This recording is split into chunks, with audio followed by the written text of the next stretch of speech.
अस्सलाम वालेकुम warahmatullahi wabarakatuh। कैसे हैं सब? उम्मीद है सब ठीक होंगे। अच्छा जी, ये हमने स्टार्ट किया हुआ है क्लास 10 फिजिकल एजुकेशन की सीरीज स्टार्ट हो चुकी हैं। फर्स्ट 5 चैप्टर हमारे कंप्लीट हो चुके हैं। तो आज हम स्टार्ट करें हैं यूनिट नंबर 6। जल्द से स्टार्ट करते हैं। अच्छा जी, यूनिट नंबर 6 क्या है देख लेते हैं। यूनिट नंबर 6 है तफरीही मशागिल। तफरीही ऐसी मौजूद सरगर्मियाँ हैं जिसमें रज़ाकाराना तौर पर शिरकत की जाए, या दूसरे लफ्ज़ों में ऐसी मस्बत सरगर्मियाँ जो फुर्सत को कामयाबी पसंद मर्ज़ी और खुशी से की जाए, जिनको एक्टिविटीज़ कहा जाता है। ठीक है, उसको उर्दू में सरगर्मियाँ बोलते हैं। तफरीही मशागिल में कैंपिंग और हाइकिंग का ख़ास अहमियत हासिल है। तफरीही मशागिल दो तरह की होती हैं, एक कैंपिंग होती हैं और एक हाइकिंग होती हैं। यही हम इस चैप्टर में पढ़ेंगे। ठीक है, चलिए देखें कैंपिंग क्या होता है। कैंपिंग से हमारा शहरी आबादी से दूर पुरफ़ज़ा और दिलफरेब माहौल में शब बसरी करना है। अच्छा जी, पुरफ़ज़ा जहाँ मतलब के कोई शोर शराबा ना हो, दिलफरेब माहौल मतलब जो खुश कर देने वाला खामोशी वाला माहौल हो। शब बसरी करना मतलब वहाँ पे रहना, वहाँ पे बसर होना, वहाँ पे खेलना। और ये अरसा चंद रातों को मुहित हो सकता है। मुहित कहते हैं मतलब चंद रातों पे मुश्तमिल हो सकता है, चंद रातों का हो सकता है। इंसान फितरत के हसीन गोद में महदूद सामान के साथ ज़िंदगी का भरपूर लुत्फ़ उठाने की कामयाब कोशिश करता है, जिसको हम कहते हैं ट्रिप पे जाना। ठीक है, ये वो चीज़ आ जाती है कैंपिंग में। कैंपिंग की ज़रूरत और अहमियत। तलबा तालिबा नौजवान में कैंपिंग इसलिए हर दिल अजीज़ है कि पुरलुत्फ़ और दिल फ्री फ़ज़ा में तअतीलात बसर करने का एक अच्छा ज़रिया है। अच्छा जी, अब तअतीलात होती हैं छुट्टियाँ। पुरलुत्फ़ और दिल फरीब फ़ज़ा मतलब कि जैसे इंसान चाहता है वैसी फ़ज़ा में जाना।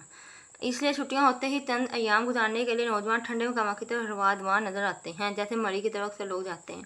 कैंपिंग नौजवानों को सुबह को नई सोच नई खुशियों से आशना करना, रोशनी देना, आगाही देना। फ़र्द को अपनी अहमियत का एहसास होता है और वो अपने फ़र्ज को जानने लगता है। कैंपिंग की अहमियत इसलिए भी बढ़ती हुई नज़र आती है कि इससे नौजवान नस्ल बहुत कुछ सीखती है। आपको क्या क्या कुछ सीखा जाता है कैंपिंग से, ये बातें आपने याद रखनी है। ये पूछा जाता है क्वेश्चन के कौन कौन सी चीज़ें हम सीखते हैं कैंपिंग से। पहले खुद एतमादी, कफ़ायशारी, कायदाना सलाहियतें, यकजहती का एहसास, यकजहती कहते हैं इकट्ठा होना, फितर की रंगीनियों से लगाव पैदा करना, माहौल की तब्दीली और अल्लाह पर भरोसा करना। ये आपने पॉइंट्स याद रखने हैं। कैंपिंग के मकासद क्या हैं? अब कैंपिंग के बहुत दूसरे मकासद के साथ साथ मुसलमान के ऐसे अगर जायज़ा लिया जाए तो एक अच्छे इंसान की पहचान के लिए हज़रत मोहम्मद सल्लल्लाहु अलैहि वसल्लम ने जो पैमाना बताया है, यानी अगर किसी के बारे में जायज़ा लेना हो कि वो कैसा है, तो इसके साथ लेन देन करने से, इकट्ठे सफ़र करने से, दस्तरखान पर इकट्ठा खाना खाने से। कैंपिंग में ये तीनों मकाम सुबह शाम पेश आते हैं। बिल्कुल सही कहा। 4 से में क्या फरमाया, किसी के साथ हमने लेन देन करना है या पार्टनरशिप जिसको बोला जाता है करनी है, कोई कारोबार शुरू करना है, या ये जानना चाहते हैं कि हम वो कैसा इंसान है, तो उसके साथ सुबह शाम या किसी भी वक्त खाना खाएं, उसके साथ दस्तरखान पे बैठ के लेन देन करें।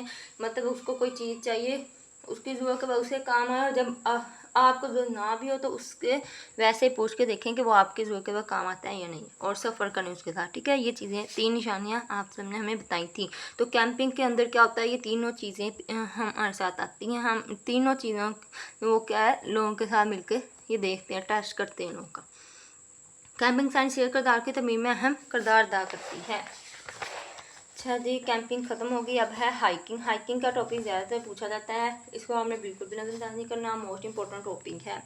हाइकिंग के मायने पहाड़ों पर पैदल सफ़र करना, या दूसरे लफ्ज़ों में इसे पहाड़ों की सैर भी कहा सकते हैं। अच्छा, अब जो कैंपिंग थी वो ज़मीन पर की जाती है सैर, ये पहाड़ों पर की जाती है। इसके लिए अकेले जाना मुनासिब नहीं होता, इसके लिए ग्रोह की शक्ल में जाना चाहिए। हाइकिंग से क्या मुराद है वो आप यहाँ से लिखेंगे। ठीक है, हाइकिंग जो पहाड़ी इलाकों में होती है और दूर दराज के लोग तलबा तलबात में शमूलियत के लिए जाते हैं, इसलिए इन्हें चाहिए पूरी तरह के साथ हाइकिंग के लिए जाएं। हाइकिंग के लिए मुकामी गाइड का साथ होता बेहद ज़रूरी है, इसलिए कि हाइकर्स को रास्ते में मुश्किलात भी आ सकती हैं।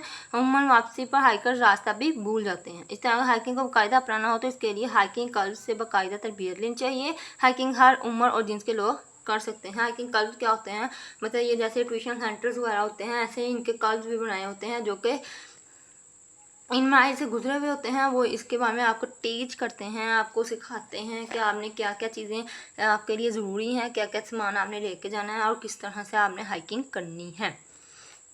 शौकीन हज़रात अपना ग्रुप बनाकर हाइकिंग के लिए जाते हैं। इस तरह तलबा तालिबा के लिए तफरीह टूर भी अक्सर गर्मियों की छुट्टियों में हाइकिंग के लिए जाते हैं। तालिब इल्मों को कभी भी ट्रेंड उसाजा के बगैर हाइकिंग के लिए नहीं चलना चाहिए।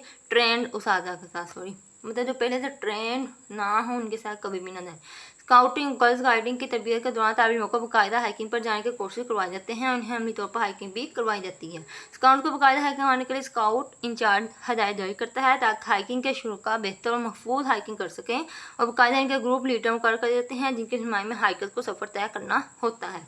अब हाइकर्स के लिए ज़्यादा हदायत पर अमल करना ज़रूरी है। ज़रूरी सामान भी साथ होना चाहिए। अब हाइकर के लिए कौन सी चीज़ें ज़रूरी हैं और कौन सा जो सामान होता है ये भी क्वेश्चन पूछा जाता है, तो आपने ये पॉइंट याद रखने हैं। उम्र जिनके लिहाज से हाइकिंग का फासला मुकर्रर रखा जाए, बहुत ही ज़्यादा तेज़ और बहुत ही सुस्त रफ्तार से ना चला जाए, दरमियानी रफ्तार होनी चाहिए। बीमार हाइकर को कभी भी हाइकिंग पर साथ लेकर नहीं जाना चाहिए, मतलब जो बीमार हो, जो सेहत तंदुरुस्त ना हो, उनको कभी भी लेकर ना जाएँ क्योंकि ये मुश्किल होता है रास्ता। तफरीह का मुनासिब बंदोबस्त होना चाहिए। पैदल सफ़र करना ऐलान कम से कम एक दिन पहले किया जाए ताकि हाइकर ज़हनी तौर पर तैयार हो जाएं। रास्ते में जंगल और कुदरती मनाज़िर ज़्यादा हों, ज़रूरियात के अशिया साथ हों, मुकामी गाइड की शिरकत यकीनी बनाया जाए, मतलब जो मुकामी तौर पर आपको गाइड कर सकें कि किस तरह को जाना है। गाइड करने वाले जो लोग हैं वो आपके साथ लाजमी होने चाहिए।